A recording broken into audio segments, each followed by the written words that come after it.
guys, welcome back to Hear Me Out. I'm E. I'm Dee. And today we're going to talk about the much anticipated documentary. I said it right, guys. I said it right.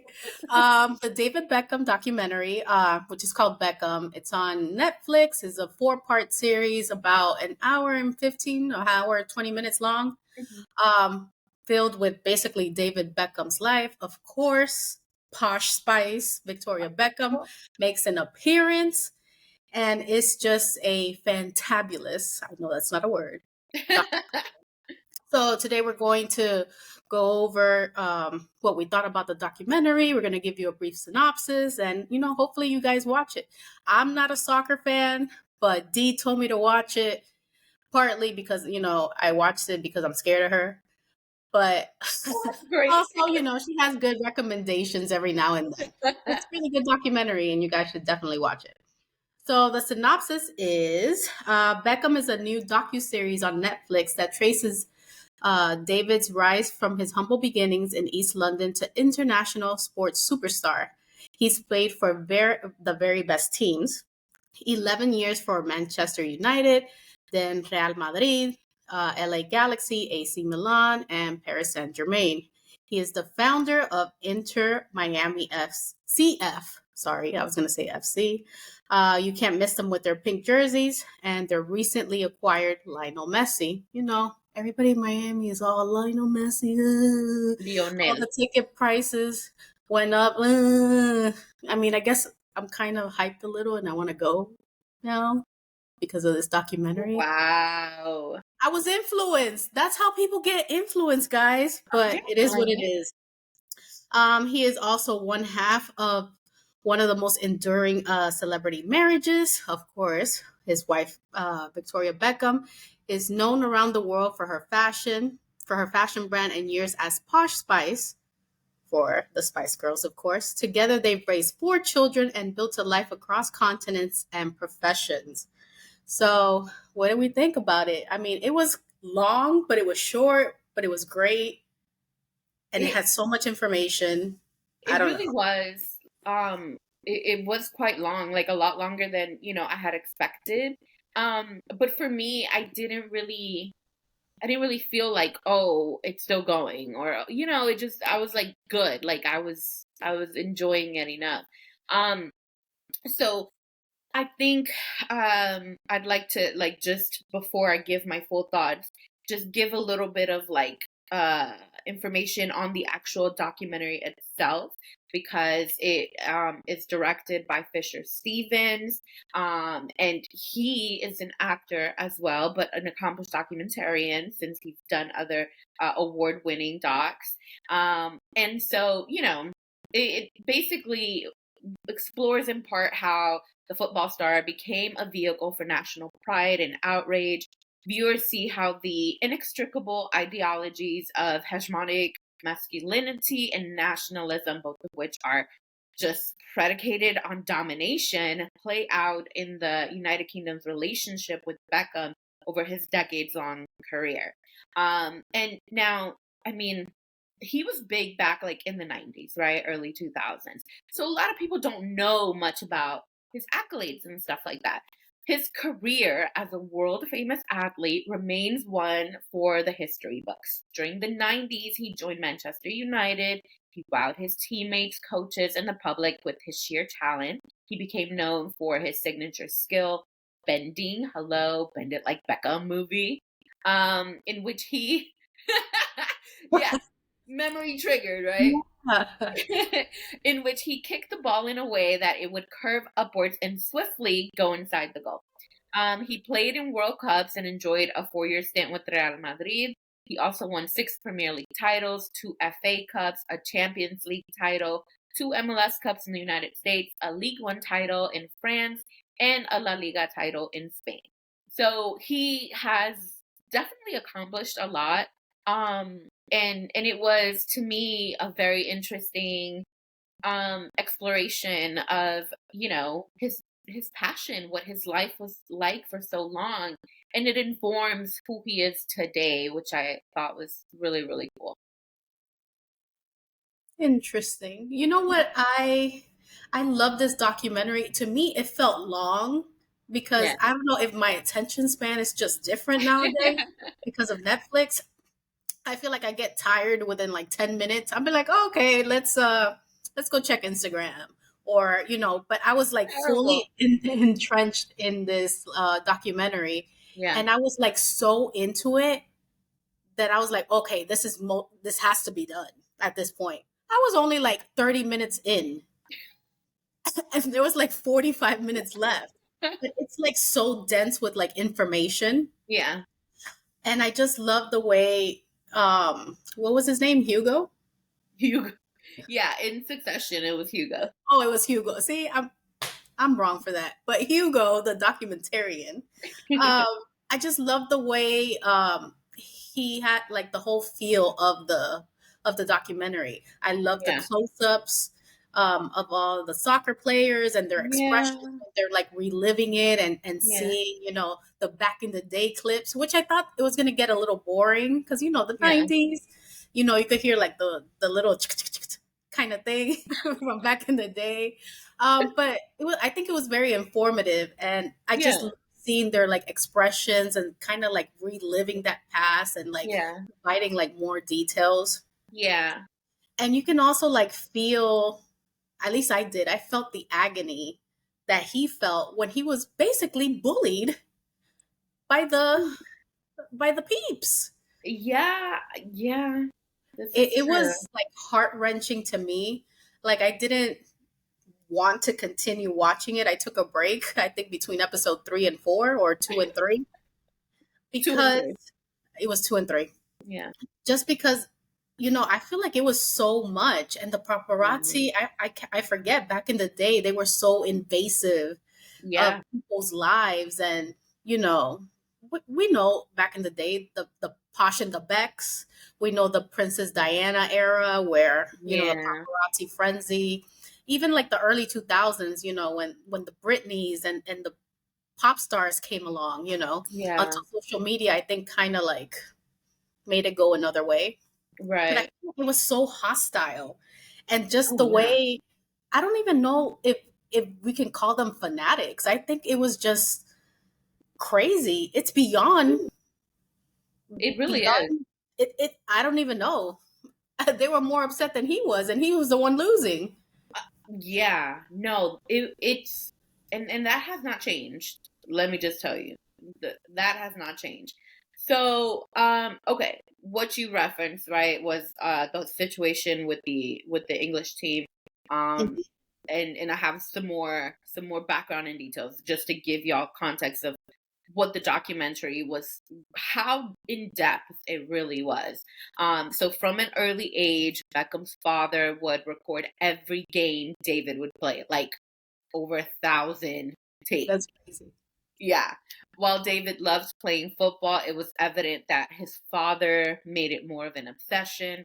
The goal was for David to play for his father's favorite club, which was Manchester United.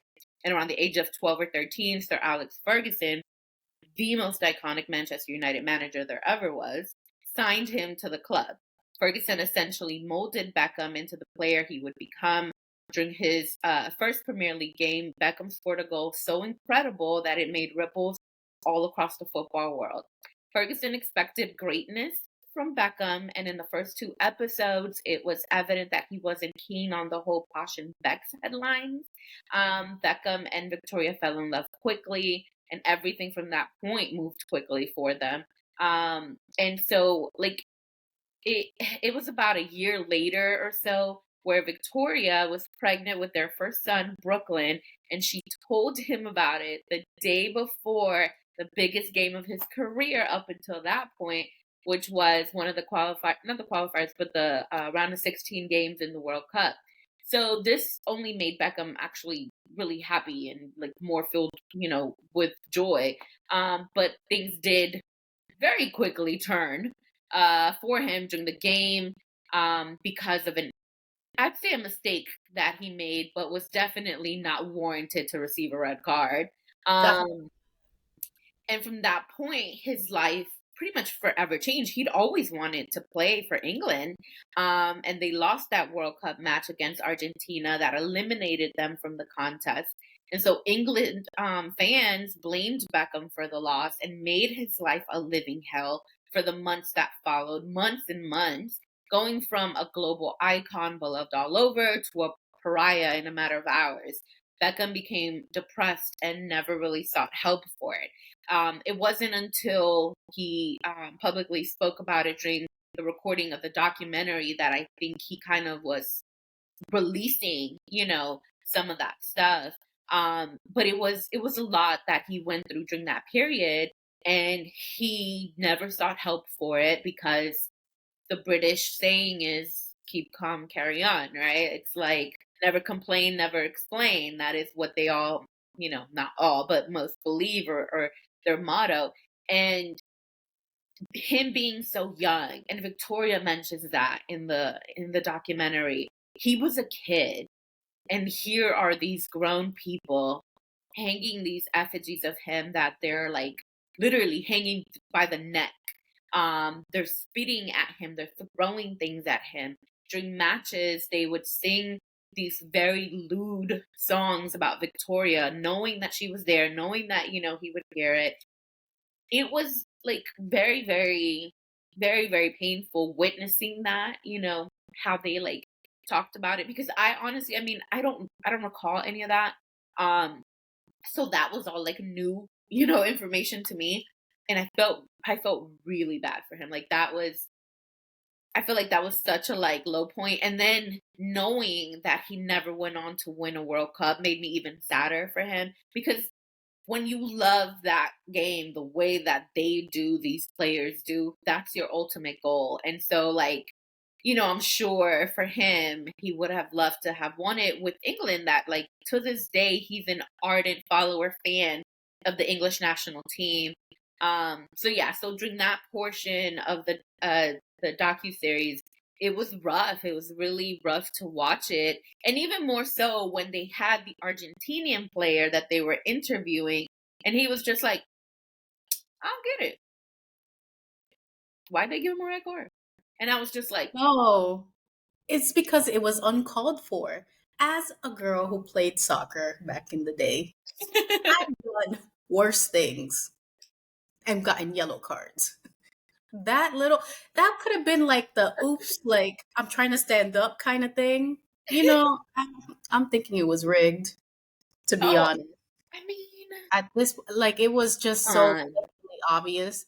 And I yeah, think that's what also infuriates me. I'm like, people, that was a bad call. yeah, And furthermore, soccer, there's like how many players? 11, 12 11 players, players. unlimited 11." So you're going to blame, I don't, how old was he then? 23 years old, I think. Think so. Yeah, he was pretty A young. 23-year-old for getting, called out of the game, what, within like 10, 15 minutes of the game? There was still more than 45 minutes to Yeah, play. I forget, the time frame. But you're not going to hold the other 10 people accountable. Well, the 11, whoever substituted him, I think, or they played with 10. I don't yeah, remember.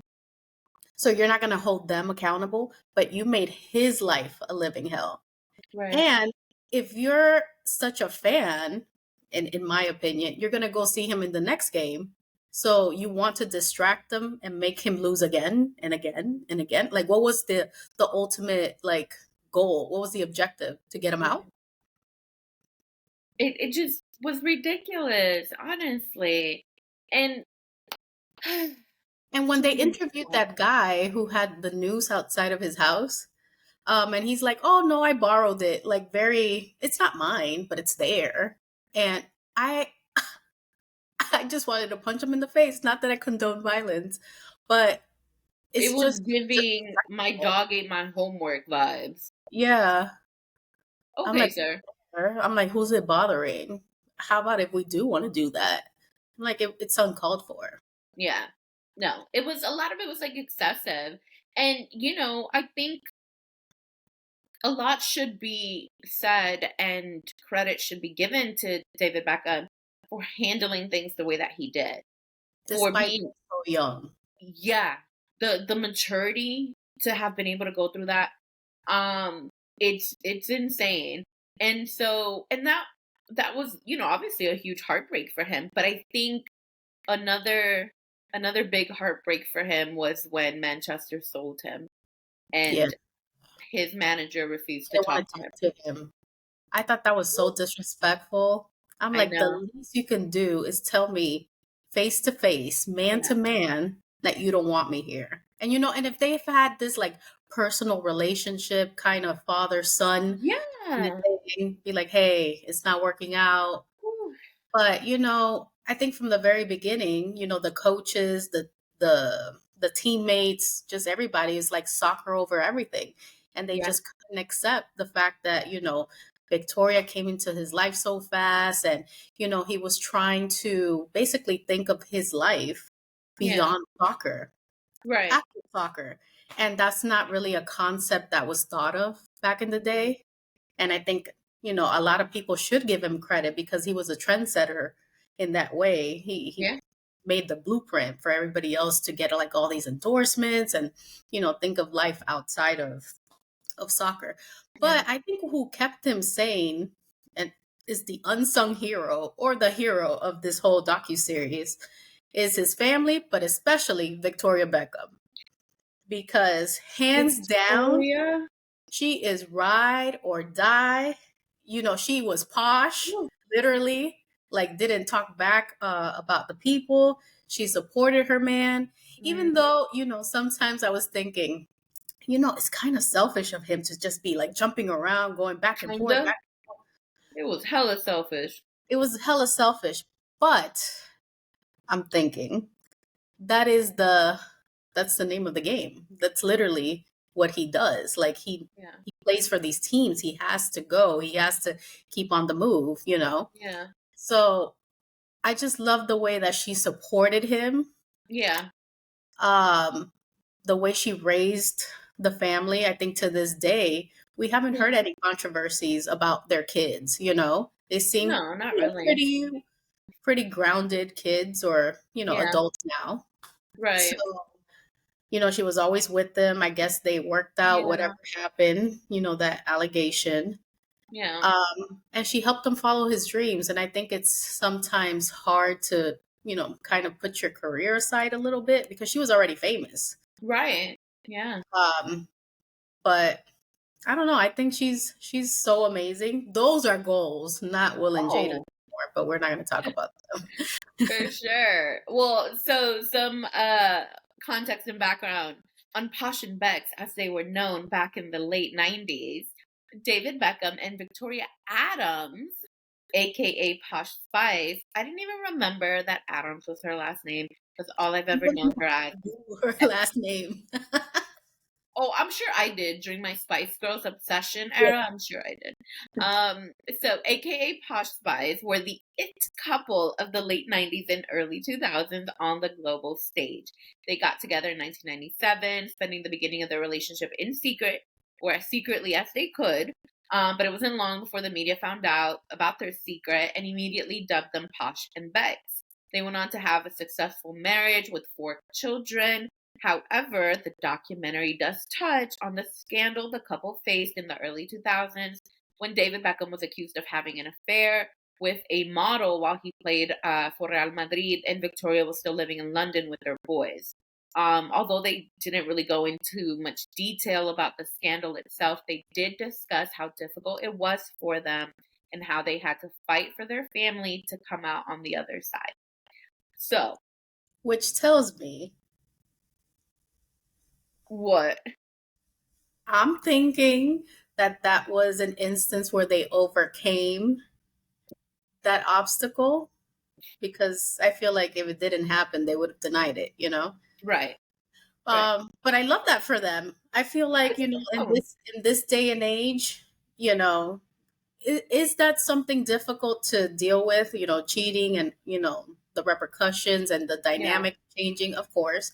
But the way that they worked it out, it was private. They moved forward. They went to have, the third kid, Cruz, I think it is, Mhm. right? Cruz, and then Harper later on. So, they didn't let that crumble their already strong foundation. So, Yeah. I mean, not that I condone those kinds of things, but I'm glad they worked it out. Yeah. I think that, like, for me, what stood out the most during the documentary was basically the strength of their relationship, their marriage. The way in which, like, they relied on each other. They were basically each other's rock, they were there when the other, needed them. And even during the low times, such as this scandal that, again, they didn't really go into too much detail about. Um, it was crazy, like, just seeing all of that, because, like, he was living in Spain for, Madrid for a little bit, like, alone. Um, and the whole infidelity thing, and, like, I think in a way I'm kind of glad that they didn't really go into too much detail. I was about to say Um, that too. yeah, like, it's like there's no point in, like, kind of, picking at old wounds or whatever. At the end of the day, they were able to stand by one another, fight for their family at all times, and get through it together. So it's like, it's kind of like, because I saw online, of course, people were like, well, why didn't they talk about it? Why didn't they really, like, say more about it? And it's just like, But that's not the focus of the ex- docu-series. It's exactly, his it's not. career, his family. It's evident that I feel like every time Posh wasn't around, I'm gonna call her Posh. Every time Posh wasn't around, it was almost like he was a little crippled. Yeah, Everybody kept saying, it's cute in the weird kind of way sometimes. But everybody kept saying, he was just like so sad and depressed when Victoria was away, or when he was like away from his yeah, family and blah, blah, blah. So, it seems like he's always had this strong foundation with family and a strong relationship with Victoria. So I'm yeah, glad that they didn't touch it. They didn't touch on that, because that's not the focus of this yeah. documentary at all. No, I agree. That's exactly what I thought. It was like it, it would have, I guess, been interesting, like, to, like, briefly hear some of, something or another. But at the same time, it's kind of like, yeah, it's pointless. It was like the early 2000s. They clearly have weathered the storm. They have literally had an amazing marriage with amazing children. And so at the very end, when they showed, like, the family together in the kitchen and everything, I thought it was so beautiful. It was just very, like, relatable. These are rich people, but they felt very much like a small family unit, just, like, very relatable. And seeing David, like, I'm sure people are gonna think, like, Inter Miami is, like, his legacy and everything, but I really believe it's his family that's his legacy. And seeing him with Romeo playing, and how Romeo wants to, like, get some of his friends to play against David and some of David's famous friends, like, I thought that's pretty awesome. Like, that at Yeah. least one of his children followed in his footsteps and everything. So that was pretty cool. Definitely. And I love the way that they brought in like some of his old teammates, because Mm, I feel like sometimes I don't remember the 90s, but then sometimes I do. I was yeah, young back then, guys. But then, there was like Ronaldo was there. Ronaldinho. Ron- Wait, no, no, it was Ronaldo. Never mind. Roberto Carlos, and then there was like all these new players, and I was like, Yeah, oh my god, let me go research them, and them talking about Beckham and like yeah, the sportsmanship, and like even how they became his family and his rock, yeah. especially when what team was ostracizing him? Was it Manchester that they told him to go train alone, Oh, or was Real it Madrid? Drake? I think it was I think it was no, it Real. was Real Madrid. Yeah, towards the end before he left. So, how his teammates just came back together and be like, hey, he needs to train with us, like, Yeah, and David just kept, his head down, and he kept training. And I yeah. think it's very admirable. And He's I'm a very surprised admirable person. he is. I don't think I remember him like that. I don't Yeah, know me neither. why. I just remember Posh and Becks together, or more, Victoria and then Yeah, the Spice Girls. But I didn't know how legendary he was. right. And people don't talk about him No, nowadays. they really don't. That, like, as That I was upsets me a watching it, little bit. it was very infuriating as I was watching it. I was like, why don't more people talk about Beckham? Beckham was like amazing. Yeah, And he definitely, is the blueprint for people like or players like everybody. Ronaldo and Messi. Like he literally is who like because of the things Beckham has gone through, you have the global superstars that are Ronaldo and Messi. They are like the most followed people in the world. Like the way Literally. that yeah, the way that people are like so obsessed with them, like essentially David Beckham was that before they were around, and he really just like he did so much, including when he did something that was completely unthought of, unheard of, like when he left to America to go to play for LA Galaxy, an MLS team, to play for MLS, that was unheard of. That was bonkers. And so like yes, he didn't have like a successful start there, and he did a couple of selfish things when he, kind of left them high and dry for a bit. But he got his act together, and I believe that it is in large part thanks to him that MLS has grown the way that it has, For especially sure. once he got his expansion team with Inter Miami, and what he's done with that team. I mean, like literally just maybe what 6 months ago, less than 6 months ago, Inter Miami was at the bottom of the list. Like they were last place. That was their record.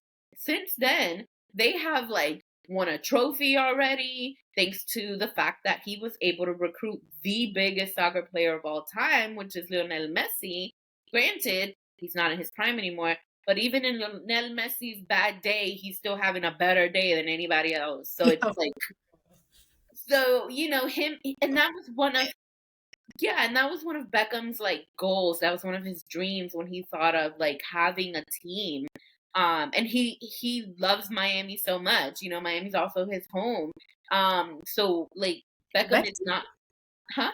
the Becks live here. I think they have a home there. Yeah, I'm gonna go visit. this girl. Um, I think Beckham is very much like, and then also he seems to be very much like into the Latino culture too, and embraces all of that. So I feel like a newfound respect for him and admiration for everything.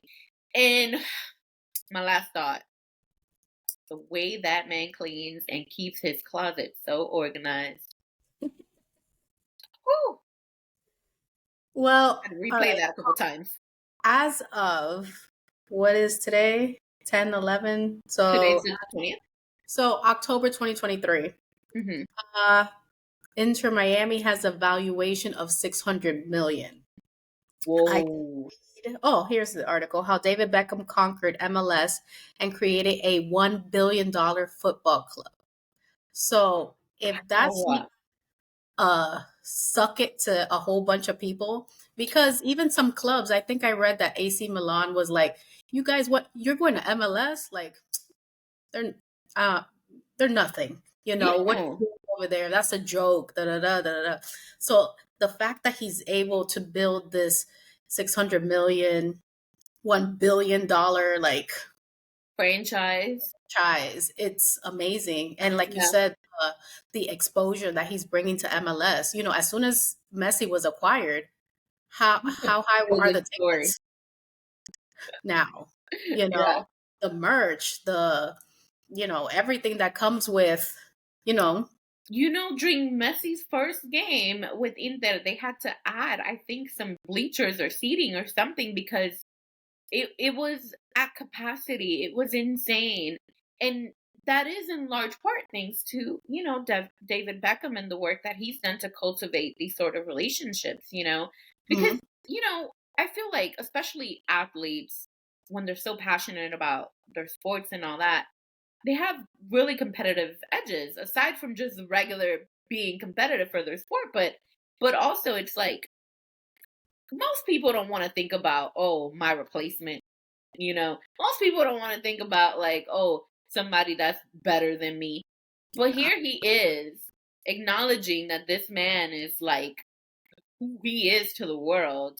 Mhm. and it's he could have easily just said, no, I'm gonna build this team from the ground up, and I mean technically he did, and I'm gonna continue that way, right? Like he could have been selfish about it. And I think him trying to really be that like welcoming sort of person, and just like global acceptance, like it just was amazing to see, because I think that for a long time, MLS has tried to compete with other big leagues, and it hasn't really gotten that far. It's grown, but hasn't gotten like too far. Mhm. So it'll be interesting to see what happens within the next couple of years, because there's more stars that have been coming. He got two of Messi's former teammates from FC Barcelona to come and play at Inter Miami as well. Sergio Busquets and Jordi Alba were like amazing players back there, and they've done great things with Messi now. So it's like all of this in large part thanks to David Beckham. Definitely. Amazing. And with all these players, of course, there's a lot of money. So he's helping the economies, the states, the Yeah. clubs, everywhere they go. So I think, just seeing almost like the joy in Yeah. his face, like, when the docuseries was ending and he was just so proud of Yeah. like building this new thing. I thought it was funny when he told Victoria, "Hey, like I kind of have a new venture. I'm gonna go and buy something. We're moving to Miami." And she's like, "Again?" Like she thought it was over. But with a man like that, I think at the end of the day, I think Victoria knew who she was marrying. Yeah. Yeah. So, she knew what she was getting into in a good Yeah. way. So, he's always been passionate about soccer, and now it's more in a business aspect, but it's Hmm. still his passion. So I think that that's amazing. I think this Yeah. docu series was phenomenal. I Yeah. think they cover Victoria, maybe some other athletes. If it's done in this fashion, Yeah. I think it's great. Not modern ones. I don't want to know about modern people. I could go on Instagram and find out, but Right. just We're good. Beckham-ish kind of, you know, athletes or, people that we don't really talk about. Yeah. I'm really glad that they did it.